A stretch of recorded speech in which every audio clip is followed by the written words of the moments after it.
322. Hello friends, welcome to our YouTube channel. In this video I'm gonna tell you about how you can fix green line problem in your POCO smartphone. Before watching this video, if you have not subscribed to our YouTube channel, then subscribe to it and like our video. So let's start friends. Friends, you can see this problem is you are facing.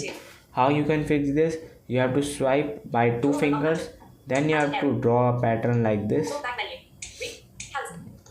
You can see this. Dot 3 added. Pattern completed. And then Device unlocked. you have to open settings by swiping up by two fingers like this. Click on settings, here it is. Display brightness. Click on additional settings, here it is.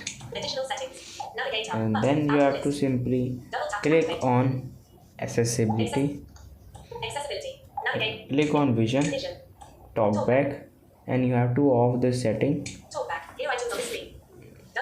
Double tap, TalkBack. and then you have to double tap it to stop this. TalkBack off. And friends, you can see the green line problem is solved in your POCO smartphone.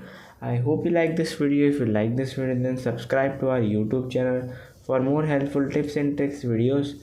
See you next time.